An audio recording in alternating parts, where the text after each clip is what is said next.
This is Mark Mullinax, your professor and host for this class, via podcast on the 81 verses of Lao Tzu's Tao Te Ching, or, if you read the Chinese literally, the scripture on the way and its power. We go verse by verse, one verse per episode, and today, verse 65, Return to Wisdom. When you listen to the ground and you put your roots down, you can hear what she says if you're listening. When you listen to the ground and you put your roots down, you can hear what she says if you're listening. The sweet sound of the river as she moves over the stones. The same song that the blood in your body sings as it weaves around your bones. When you're listening, are you listening? What the sage values is virtue. What others value is knowledge. Virtue and knowledge are opposites. Knowledge is seldom harmonious, while virtue is always in harmony. Su Che. This time, my class, we are in for a treat. There's this really cool church in Asheville called House of Mercy, the link of which is in the show notes. This community sponsors a rigorous book study club, and they're now reading together, yes, Tao Te Ching. Every Thursday afternoon, they gather together and discuss one or two verses using many translations. I have been fortunate to be invited to be part of this reading discussion community. It is a magical time, this, my best hour and a half of the week. For our lives, joys, pains, wisdoms all commingle in our shared time together, like a church in the best sense of the word. We laugh, we cry, we sigh. Today, for the entirety of this episode, I am, with great honor, placing the microphone in their midst around a kitchen table. In a minute, I'll ask each member to speak into the microphone their short self-introduction.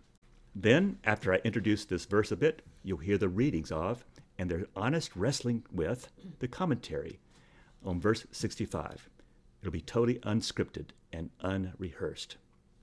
So our participants today, I'll just pass the microphone around and you can just say your name and introduce yourself. I'm Susan, and I'm a participant and part of the House of Mercy congregation, and I have many years of influence with Chinese medicine, philosophy, and history. My name's Chad, and I'm the pastor of House of Mercy. My name's Ann, and I'm a congregant from the House of Mercy. My name's Tom, and I'm a second-generation moss gardener. My name's Nina, and I'm a member of House of Mercy. I'm Elaine, and I got involved with this group by being a participant, a volunteer at 12 Baskets in Asheville. Hello, my name is Kathy, and I am a member of House of Mercy and also involved with 12 Baskets. Thank you very much. Now, let's read this verse in my translation. Who's going to read this for us? The Way Home. Well versed in the simple practice of Tao, the ancient Taoist leaders led not by tricking people, but by grounding the people deeper in their naturally uncomplicated ways. The more troublesome way to govern is to hoodwink people by feeding them worldly cleverness. One can govern the state by introducing competitive narratives and unending arguments and screw things up. Or one can simply govern honestly, without the con, to bless all. Knowing these two governing alternatives show deepest and inclusive virtue. Ah, virtue, bottomless, harmonious, and guiding. Follow its lead home. Thank you very, very much. First, there are 3 word nerderies here. The first one is for the phrase worldly cleverness, about halfway through. We read in the Chinese the word qi, and I want you to remember that today because I say it about 10 times. Qi, which means wise and smart. Qi shows up in the Chinese word for IQ. This is knowledge, according to Tao scholar Jonathan Starr, knowledge that originally referred to a kind of shrewd cunning that one can learn from books, that is, secondhand knowing, through thinking, as contrasted to direct knowledge from body or somatic experiences. It's knowledge without emotion or compassion, more like sterile facts, which can be manipulated to become worldly cleverness. The second word, nerdery, is in the last line of today's verse, and we read about virtue being bottomless, harmonious, and guiding. And then it says, follow its lead home. The word fan here means to return, like a prodigal, return to home base. It reminds me of the wording of a Hebrew scripture, Isaiah 51:1, where one can read this, look to or regard the rock from which you were hewn, that is, your spiritual home. Fan here is a similar idea. Return to your spiritual home. Stop wandering and stop wondering and just go home. Return to your source, which is virtue. This virtue, this te, agrees with and works only with Tao, and not with clever leaders practicing their not-so-cute worldly chi cleverness. Finally, in words, we see te, or virtue, as in Tao te Ching, connected intentionally with fan, or return. So the sense here is to return to virtue, to Tao's virtue or power. In other words, return to your source code, your original instructions. Thus, this verse's plea, virtue, bottomless, harmonious, and guiding, follow its lead home. Now, with word nerdery over, now it's time to highlight this verse's treatment of the fragile arts of governing. That is, the sage is not just the wise one, but the leader itself. So he or she must be the most virtue-filled person in society. Tao Te Ching is actually a nation's leader's manual on how to lead with virtue/te. But forget or compromise with virtue, and that leader is headed to a path of cleverness and hoodwinking as the tokens and brands of their leadership. Remember the fish we saw in verse 60, entitled Keeping Things Simple? It says there, governing a large nation is like cooking a small fish. Easy does it. Therefore, the sage/ruler has to exercise wu-wei sensibility in governing. We've seen this in our treatments of verses 57 and 58.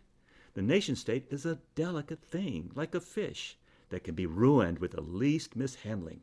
Sage/leaders ruling with Tao regarded the nation or state as a sacred heirloom or vessel with which one must not meddle. Why? The state is as much a part of the natural order as a world of nature. Therefore, the nation-state, being a natural event or thing, can run as smoothly as nature does, but only so long as everyone follows their own true nature, beginning with the model for citizenship, the sage/ruler. Now, as you may know, there are leaders, let's call them politicians, who actually thought then and think now that they are the ones to, quote, improve on nature, or worse, forget nature altogether in their governance. Thus, they introduce their variety of chi, or fashionable knowledge or cleverness, or desires which have nothing to do with the basics of living, the pursuit of which profanes the delicate balance or homeostasis of the natural order of things. The least interference on the part of some clever ruler will upset this balance and trigger trendy desires of the wrong kind and throw the sacred, delicate nation-state chaos into disorder and confusion. Can you say loss of balance? We've seen this happen, well, recently. But I shall not comment on that for now, except to say that in Tao Te Ching, cleverness ain't natural. Cleverness is an add-on. It's forced, crowbarred into a life that's lost touch with its original power for peace. And hopefully, that's just a temporary loss. Lao Tzu got disturbed most when politicians focused on common people, with a design to hoodwink them with clever schemes and misinformation. He lamented then, as some do now, let me be clear, that the nation's citizens received their education in cleverness or chi in two ways. 1. In popular education, and 2. Mass advertising. The twin banes of life then and now. The one causes the people to fall from their original state of innocent ignorance. The other creates new desires for objects no one would have ever missed if they were contrived or invented first, and then made desirable by advertising. D.C. Lau from his 1963 translation of Tao Te Ching. A sage ruler's task number 1 is to, avoid doing anything. That way, the people will not gain new knowledge of the Shi variety, nor acquire titillating, transient desires. Lao's translation of the first few lines of verse 65 go like this. Of old, those who excelled in the pursuit of the way did not use it to enlighten the people, but to hoodwink them. The reason why the people are difficult to govern is that they are too clever. Thank you. And if you recognize the last two voices, they have both been on the podcast before. There can be a problem with knowledge if it's a sort that makes people forget their original wisdom and thus makes them unruly or hard to govern. One commentator called this so-called knowledge, or shi, cunning know-how and conventional wisdom, which have nothing to do with being a human in relation to the animate and inanimate earth. Tao asks, and virtue would inquire, what does fashionable propriety and social convention and other worldly knowledges have to do with Wu Wei and nature or simplicity? When people use shi knowledge to become clever and deceitful, becoming calculating rather than straightforward, they turn themselves into manipulators of others. When a leader forgets their sagely duties, they become an actual enemy of the country. They have no interest in letting people be their natural selves, but wish to, in Steve Bannon's words, flood the zone with official nonsense and turn people into frenetic, anxious, and self-serving machines, humanoids controlled by another operating system than nature's OS called original instructions. In contrast, when political affairs are managed by the sage ruler, then the people will remain fair and honest and will not become perverse and hypocritical. This is the good fortune of the country. Alan K.L. Chan, Two Visions of the Way. Oh, this is not a petition for witlessness on the part of the people, but to point how leaders can confuse politics with ethics and hammer and yammer on people's minds with sugar plums of ignorance, superiority, and status-seeking desires by a curriculum, a government curriculum of ambition, possessions, wealth, and how well they can con others. Governments may lead without chains. Through the music of culture, through stories told in the light, through the slow currents of shared purpose, they can shift the heart of a nation. No need for a hammer. When the wind will do. Dylan Evans. Before I start to pass the mic around, I only remind us that when leaders influence people to be other than they actually are, naturally, the people turn into poorer and poorer versions of themselves. Like a child who has too many rules, they become skillful at keeping secrets, evading responsibilities, and forgetting who they were born as. No one was then, or is today, born clever, secretive, evasive. Someone has made them that way. And for Lao Tzu, that someone is a bad ruler and their rules. Or as Wang Pi reminds us, when you rouse the people with sophistry, treacherous thoughts arise. When you counter their deceptions with more sophistry, the people see through your tricks and avoid them. Thus they become secretive and devious. Okay, we're going to take a short break, and then my gathered Tao readers will jump in, reading from their various Tao Te Ching translations, offering comments, and asking questions. When you're listening, are you listening? When you're listening, are you listening? So we're about to start the freewheeling part of this class, and Nina, who is our group leader, is going to start this party off. So what do you have for us? Thank you, Mark. I'd like to start out by reading Ursula K. Le Guin's translation of the Tao Te Ching, and she titles her chapter 65, One Power. Once upon a time, those who ruled according to the way didn't use it to make people knowing, but to keep them unknowing. People get hard to manage when they know too much. Whoever rules by intellect is a curse upon the land. Whoever rules by ignorance is a blessing on it. To understand these things is to have a pattern and a model, and to understand the pattern and the model is mysterious power. Mysterious power goes deep. It reaches far. It follows things back, clear back to the great oneness. And she also has a footnote here at the bottom, just her thoughts on the chapter. And Le Guin says, "We shall find a ruler wise enough to know what to teach and what to withhold. Once upon a time, maybe, in the days of myth and legend, as a pattern, a model, an ideal, the knowledge and the ignorance or unknowing Lao Tzu speaks of may or may not refer to what we think of as education. In the last stanza, by power he evidently does not mean political power at all, but something vastly different, a unity with the power of the Tao itself. This is a mystical statement about government, and in our minds, those two realms are worlds apart. I cannot make the leap between them, I can only ponder it." And I guess my first thoughts when I read this chapter, mostly just thinking about how, as humans, we have such an incredible capacity to innovate and create, maybe compared to other species, and that we tend to overdo it. And not that that ability to innovate is bad, but that we tend to really overextend it to the point of exploiting the earth and nature and ourselves. Knowledge is power, but that power can be two ways: power for good and power to destroy. Right. Other initial thoughts?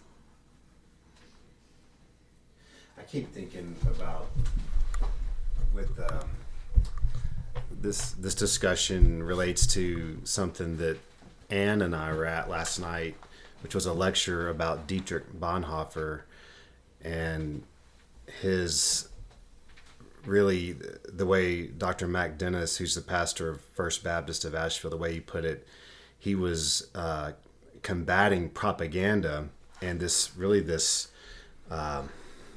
what I would call this evil joining of religion and politics that occurred in Nazi Germany, of course, and it just is very similar. A lot of similar themes, and what Bonhoeffer is teaching in Life Together is how a society combats that propaganda and that conflating of virtue or religion and politics. And so I keep thinking of that, of that discussion or that lecture last night. It seems to connect here. And of course, I would say we're seeing some parallels today in America, of course. Well, if you could convince people that their cleverness has a backing in religion and faith, then they'll be even more strident in their cleverness, their chi. Now, someone said, maybe Pascal, nobody does something more willingly. Nobody does evil more willingly than when it comes from their faith. Yeah, right. I was struck by the words there that said, "He who rules by the intellect is a curse upon the land." And my feeling is that, there's been too many talking heads and too many words getting in the way, and somehow the heart has gotten completely lost and overpowered.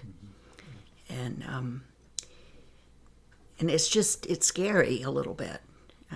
I don't know how you resurrect the heart wisdom in a society. I mean, I can do my own heart work as an individual, but how do you take that out to the people in a way that it can be heard? I have no idea.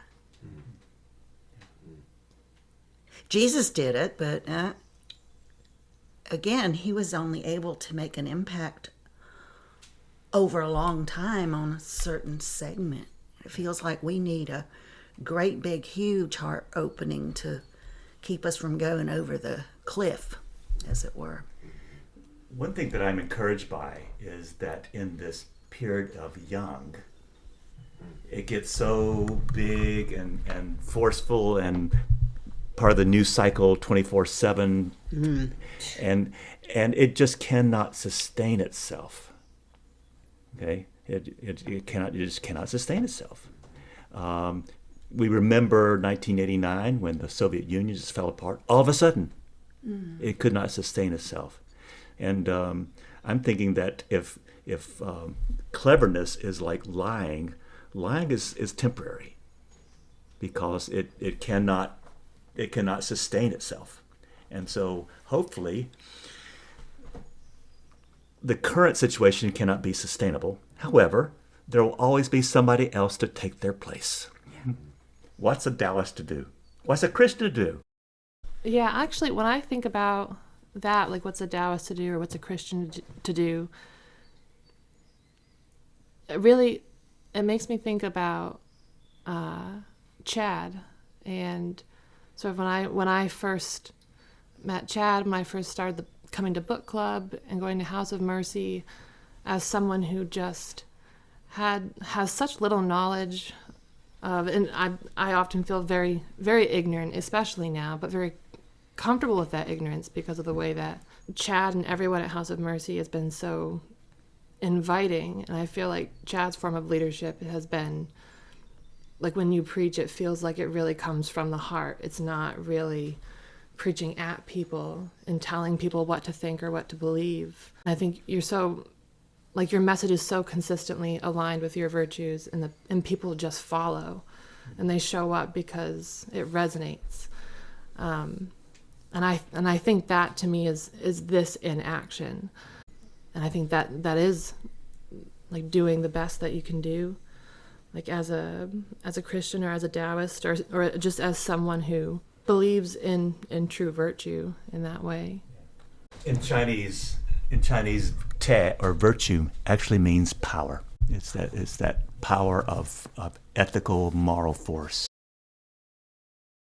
I have Gia Fufeng and Jane English's translation, and they don't title their chapters like some of the other translators do, but this is 65 in their version. In the beginning, those who knew the Tao did not try to enlighten others, but kept it hidden. Why is it so hard to rule?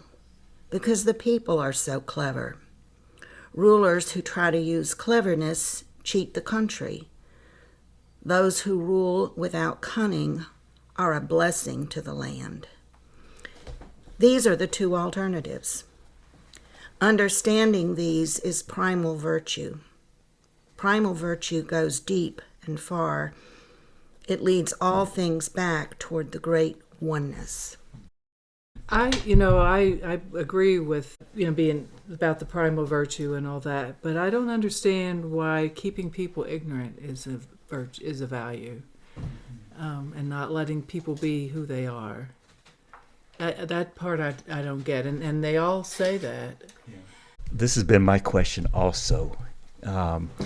What they're trying to prevent is someone who comes in as the self-proclaimed savior and then says, listen to me.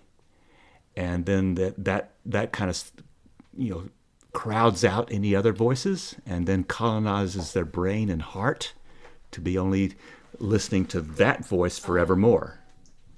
And so is that kind of ignorance that Lao Tzu is against.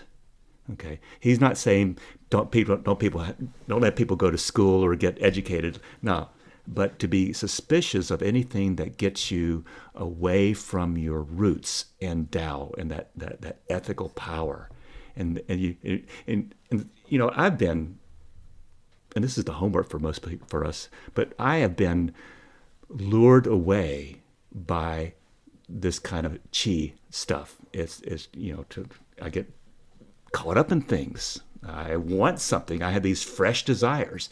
That's what Lao Tzu's against. Not having the flavor of the month or the flavor of the day colonize everybody and says, yeah, we're on it, Facebook or X or Twitter or whatever. But to say, what were we born as? How are we originally? What is our original instructions? Don't let anything, says Lao Tzu, get in the way of who you are. Okay. Does that help? Yeah, it does. But it makes me think that the way that I heard it, which I bet your explanation is very good, is that, is that not to teach people the Tao or the way, but that's not what they're trying to communicate. Yeah, they're not trying to do that at all, but to say that there's something prior to your cleverness. Okay, that makes a lot of sense. Yeah. Stephen Mitchell's translation, I think, speaks to that more directly, perhaps. I'll read his verse 65. It says, "The ancient masters didn't try to educate the people, but kindly taught them to not know. When they think that they know the answers, people are difficult to guide. When they know that they don't know, people can find their own way. If you want to learn how to govern, avoid being clever or rich. The simplest pattern is the clearest.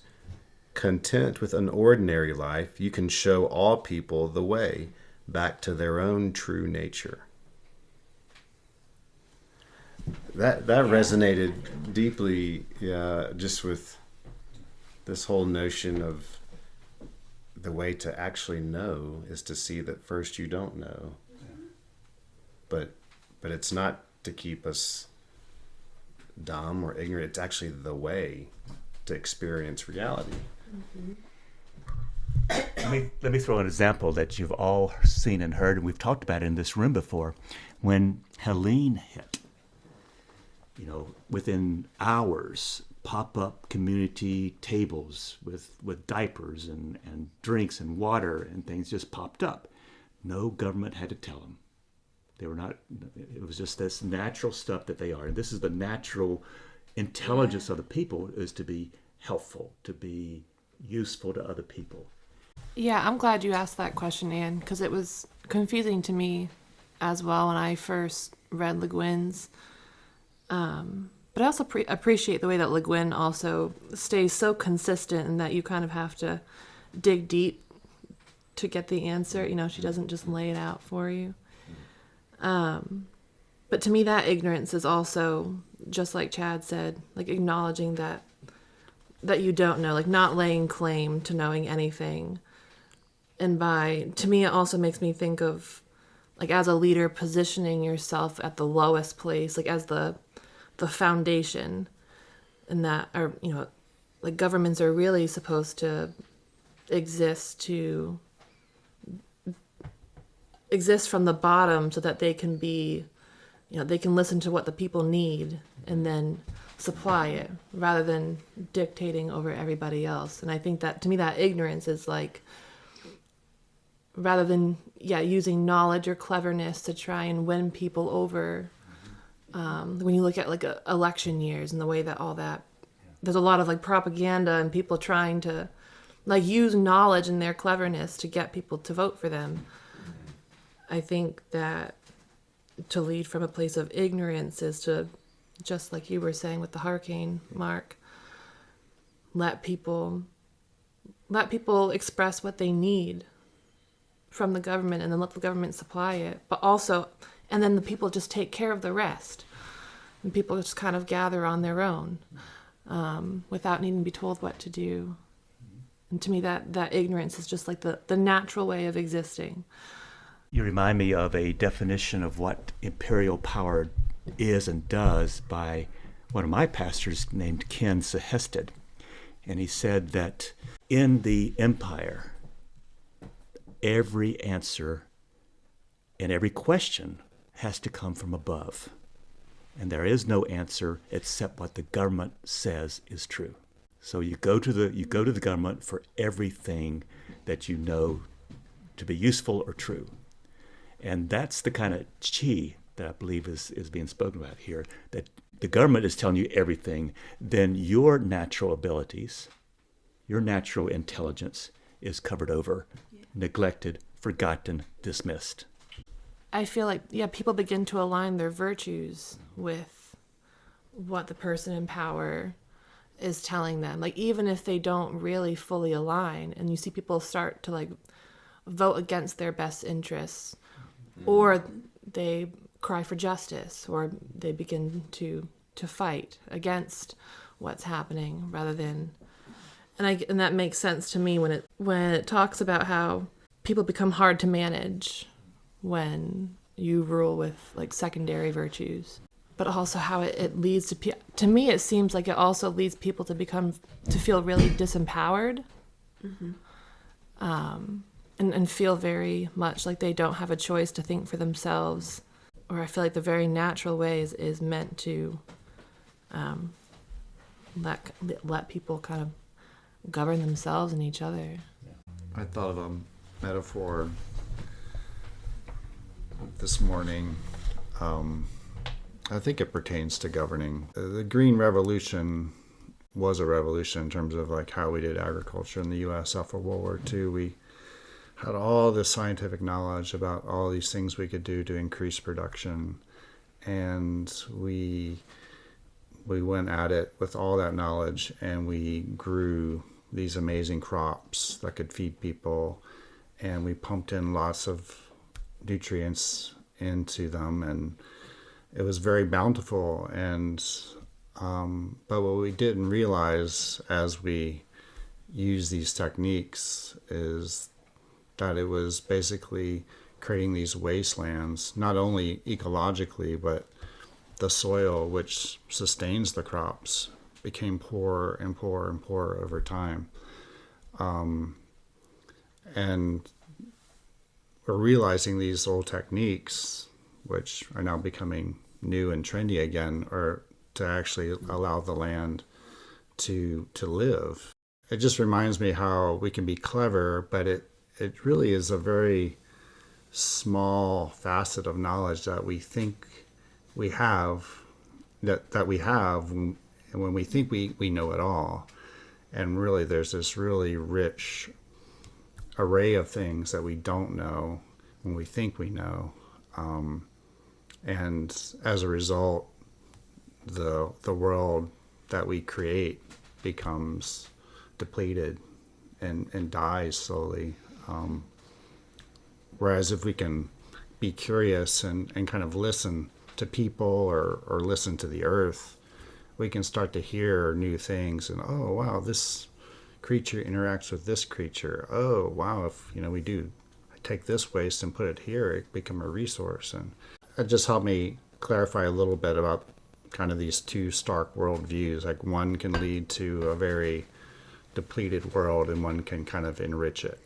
And we have a choice. Ready for Red Pine? I'm reading Red Pine without a title.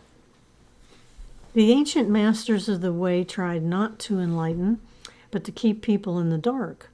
What makes people hard to rule is their knowledge.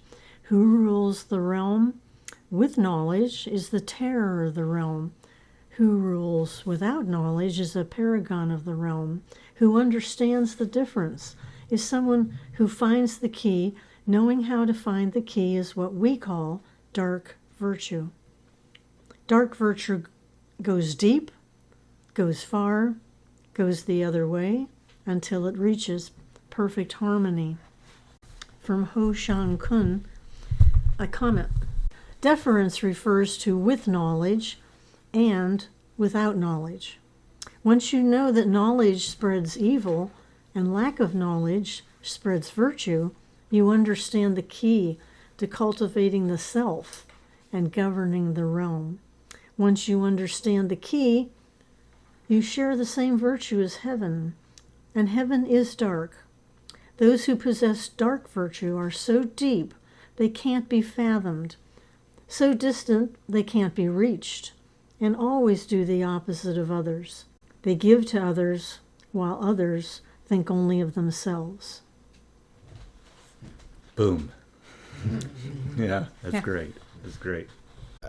Mark, I have a question. Would you say that Tao is eternal?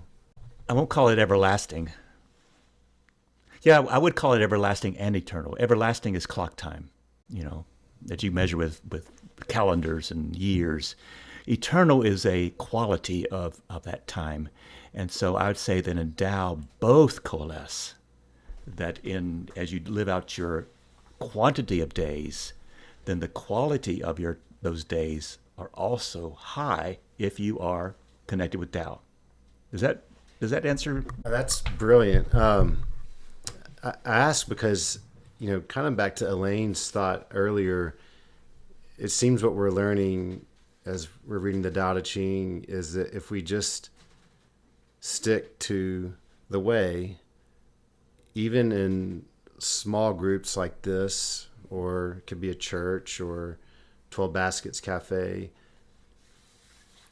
we are a part of something that will not die. It if you want to use the language of, I don't like the language of win lose, but it will win in the end, and so there's the hope, I guess, and it's no coincidence that it's small humble things like the hobbits, right? So this very group here is actually something extremely powerful, as it turns out. Can I say amen? Yeah, I completely agree, and I also think it seems like it's always winning. Like Mother Nature, or just the way. Like, even I feel like a lot of the suffering that we're going through right now, or a lot of like the dividedness and just all of that, I think it's all self-induced. Like it's all like human made, and Mother Nature, like everything else, is just constantly doing exactly what it needs to be doing. And I even think about like the hurricane, like all the other like plants and animals can easily adjust and make room for change like that, and we're so drastically affected by it because of the way that we live in such an unnatural way. So it seems like it is always kind of winning in the end, and that like when we go against it, then we just kind of induce our own constant suffering. Yeah. Do we shoot ourselves in the foot? Yeah. The cleverness is not eternal. Yeah. This may be the last reading of 65, and it's entitled Profound Simplicity. And who's the? And the author is Sam Torode, Torode. Okay. Yes. And he entitles this Profound Simplicity. In ancient times, rulers who followed the Tao did not puff up the people, but kept them simple-hearted. Clever people are difficult to govern, and so governing people with cleverness is a mistake, while governing with simplicity is a blessing to all. Rulers who follow this become good models. This is governing in the spirit of the Tao. The effects of simplicity are profound indeed, deep and far-reaching. It is the very opposite of common governing, but it is the most effective way to rule. Wow. That's a very good one, yeah. Yeah. Where did this verse take you? I mean, where did this translation take you? I love that piece about the simple-hearted, and that's where we need to wrap up. It's in the heart. The Tao is about love and kindness, goodness, compassion, the fruits of the Spirit, Patience. oneness. Yeah. You remind me of, and I think I've mentioned this before, I know I have in the podcast, but Soren Kierkegaard's book, Purity of Heart is to will one thing. That's simple. Going after just one thing. And that's also Jesus' idea in the Sermon on the Mount. Seek ye first God's kingdom, then everything else sort of follows around like satellites around the earth. Yeah. He didn't use those words. Yeah, I think one of the things we learned last night too, and we talked about it sort of a little bit, and the community and how important that is, and how protective community is, because he made the example of, as we all go out as individual in our little clever ways, then we're much more vulnerable to propaganda and untruths because we don't have other people to bounce ideas off of. But when we're part of a community, it helps to keep us safer because we take care of each other and have compassion, and It makes us stronger. makes us stronger. That's awesome. Thank you. So, using the Tao, what can we do now, do you think, to help influence things to make our life better? I mean, we just be who we are and wait? Kind of, yes.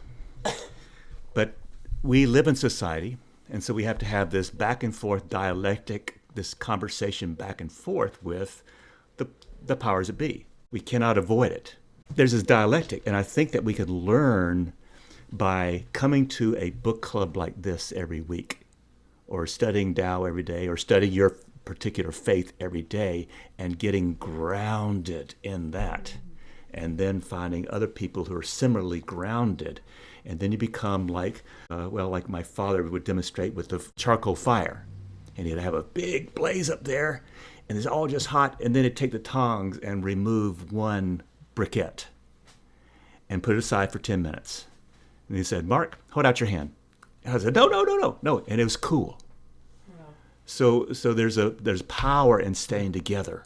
And if you do your dialectic, your studying of the powers that be, and your study of Tao or Christianity or Islam or whatever, and you do that, you're going to have this back and forth lively dialectic where you see instantly what is false, instantly what is true.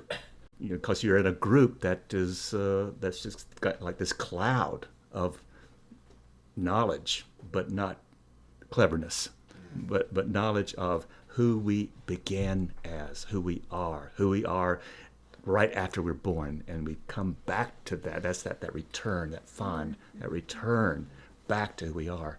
And if you stay there, and you stay in that returned place, that original instructions, I hope, I'm with my fingers are crossed, then even if they kill us, it won't be a problem. It won't be a problem, because you'll know that whatever you do, your sacrifices, they mean something, and people are watching. They will watch. Thoughts? Yeah, I think maybe you talked about this a little bit last Thursday too, but having to decide ahead of time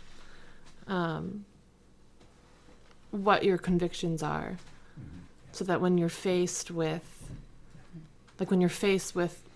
hard things, that you can return back to that oneness. And I that's what I hold so much faith in, like for myself and through my community and through other communities. And I especially think about places like 12 Baskets, these places that are like, if things get worse or if things get harder, if we are continuously deciding every time, like even in moments where we're conflicted with our own egos, and that we're going to return back to our source, then that it does, like y'all were just talking about, it does tend to kind of like bleed out, and people tend to match that, because I think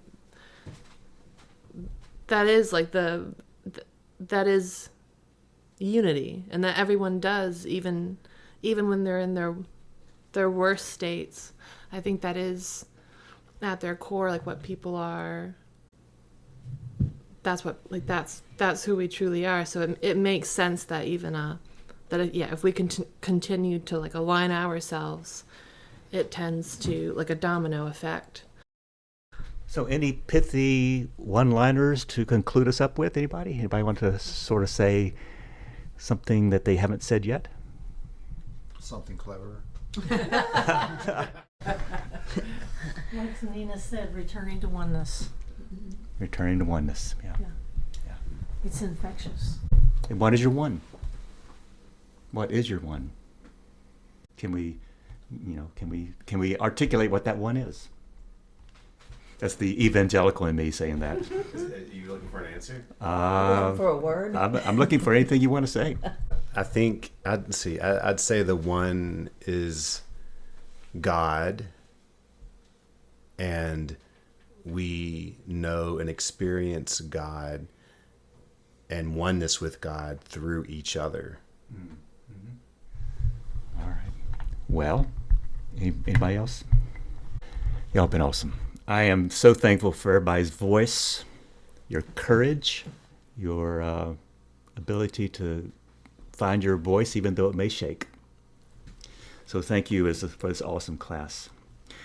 Our homework this week, my class, is regarding chi or cleverness. Have there been times when you have been lured by or involved in clever knowledge schemes, maybe even now?